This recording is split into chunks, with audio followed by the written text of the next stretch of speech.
Pemirsa Komisi Hukum DPR RI menggelar rapat dengar pendapat dengan Kapolri. Salah satu yang dibahas dalam rapat ini mengenai kasus hukum yang menjerat beberapa tokoh agama. Biaya cukai, pajak, lain-lain, termasuk OJK yang tadi ada kekosongan. OJK ini ada kekosongan karena PPNS-nya belum ada, ya sementara Polri nggak diterima. Jadi bebas-bebas saja orang melanggar. Undang-undangnya ada, ancaman hukumannya ada. Gitu. Ya, kemudian untuk revisi Undang-Undang Terorisme ini memang ada Kadensus sudah Pak, kemudian Kadifkum dan Brigjen Heri Naha yang jadi ujung tombak kita. Namun untuk yang di RUU KUHP nanti akan kami segera rapatkan internal nanti untuk kita lebih fokus lagi dan lebih serius timnya yang langsung engage dengan tim dari Pansus Pak. Bengkel logistik kami sependapat dengan Bapak karena banyak daripada beli baru mungkin harus diperbaiki. Dulu ada back-ang, sekarang sudah nggak ada lagi. Kebetulan ada Pak Sarpras di sini nanti, tolong mungkin Pak Sarpras bisa ya aslok bisa membuat grand design-nya ini untuk memperbaiki ini. Kemudian berikutnya Pak Arsul Pak mengenai restoratif justice sekali lagi memang belum ada. Nanti kalau mohon kiranya kalau di RUU KUHP ya sudah masuk Pak ya. Nah, terima kasih nanti Pak Beni bisa kawal mungkin restoratif justice Pak. Kemudian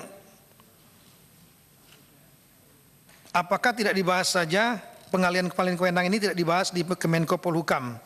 Koordinasi dan KL terkait sudah berapa kali juga kami sampaikan ke di internal. Tapi jujur di internal juga banyak tarik menarik Pak. Bea cukai, pajak, mungkin dan Kementerian Keuangan dengan polisi. Ya ini problemnya. Jadi tarik menarik juga ada Pak. Kemudian konsep preventive justice dalam undang-undang teror ini kira-kira seperti apa? Ini juga sekaligus ke Pak Romo Safei Pak. Jadi kita menginginkan bahwa dalam undang-undang teror ini, revisinya ini Pak, bukan perubahan, revisi, ini ada penambahan kriminalisasi perbuatan awal Pak. Karena kalau menunggu undang-undang sekarang hanya perbuatan sudah terjadi. Sementara perbuatan awal pada saat dia proses menuju radikal dan kalau mungkin ada pasal tertentu yang di luar negeri disebut dengan proscription of terrorist organization. Jadi bagaimana memberikan kewenangan misalnya BNPT atau Polri untuk menetapkan satu organisasi baik organisasi formal atau informal rahasia menjadi dianggap sebagai organisasi teroris. Nah kemudian ada sanksinya. Sanksinya adalah siapapun juga yang bergabung membantu organisasi itu akan dikenakan pidana. Wah itu akan sangat efektif sekali. Karena misalnya sekarang Al-Jamaah Al-Islamiyah terlibat bom Bali, bom Marriott dan lain-lain ditetapkan oleh BNPT atau Polri dianggap sebagai organisasi teror sehingga kita tidak perlu menunggu bom meledak. Cukup membuktikan bahwa si A atau si B itu adalah anggotanya. Sehingga kita bisa proses pidana lebih dahulu. Kemudian berkaitan dengan peran TNI Pak. Kami sudah berdiskusi dan bertemu langsung. Bahkan sudah didengar langsung oleh Menkumham. Prinsip dari Bapak Panglima TNI adalah beliau minta satu ayat atau satu pasal saja. Yang isinya bahwa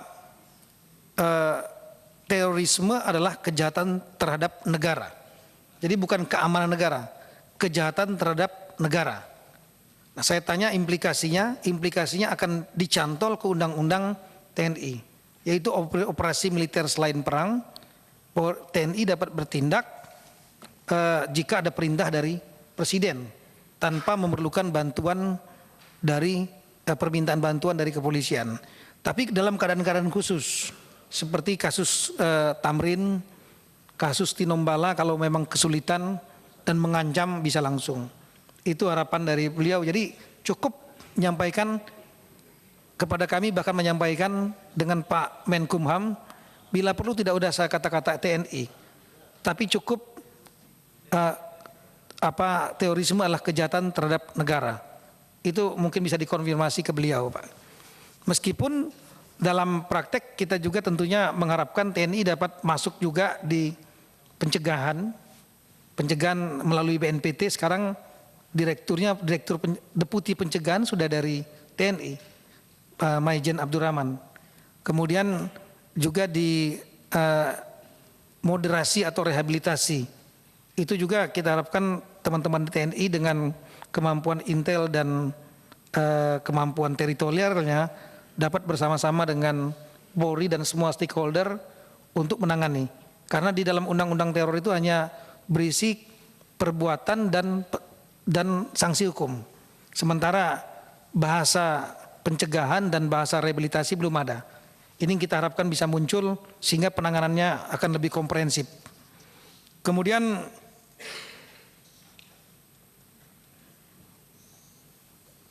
Bapak Tifatul tadi menyampaikan mengenai beberapa kasus top of mind, kasus penistaan agama Basuki Cahayapurnama, bagaimana akhirnya.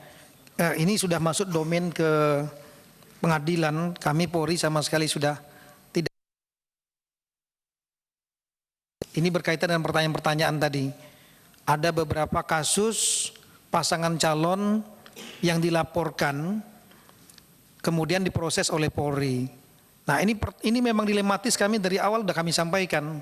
Waktu raker yang dulu juga kami sampaikan Desember.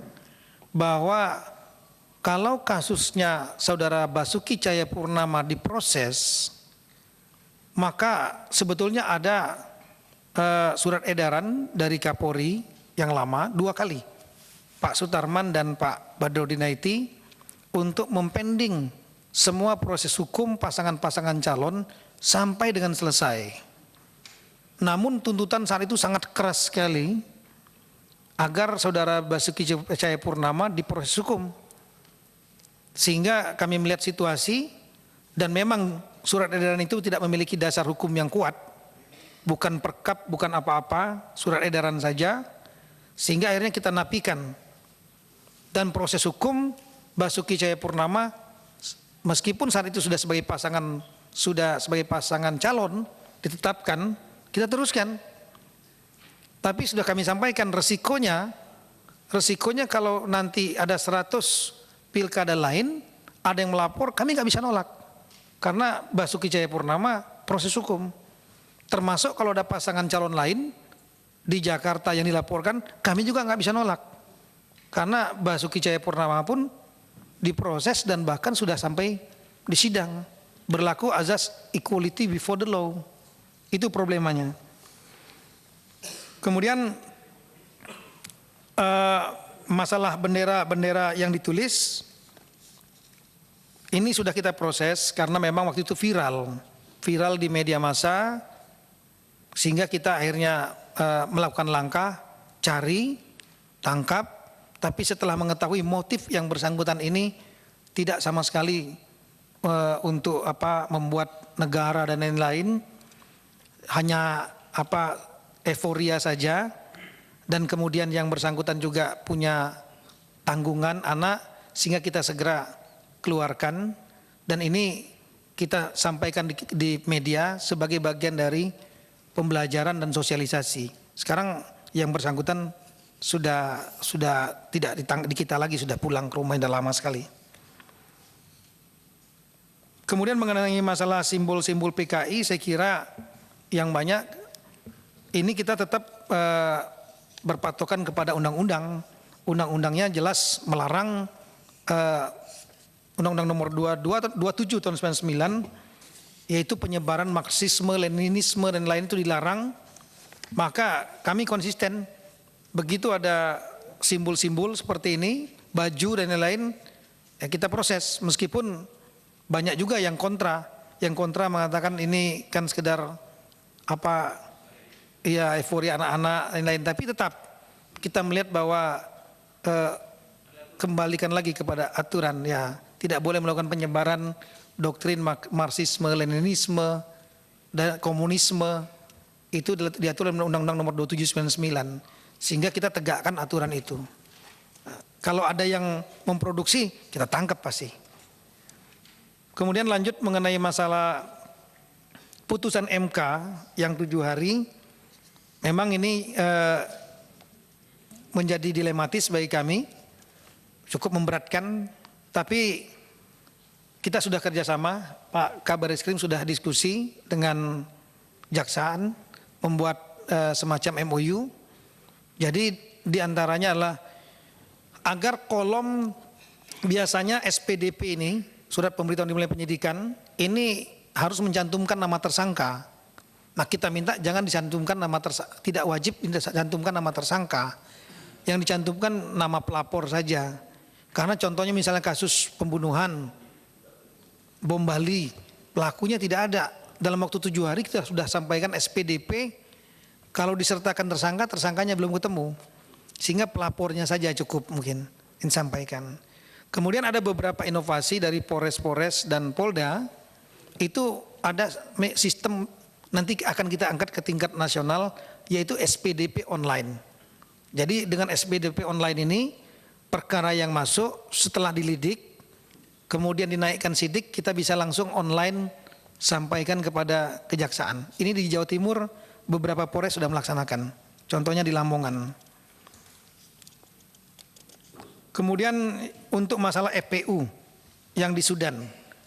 Jadi tim FPU 8 yang sudah setahun lebih, pada waktu mereka akan kembali, mereka menaruhkan barang-barang sebanyak 130-an koli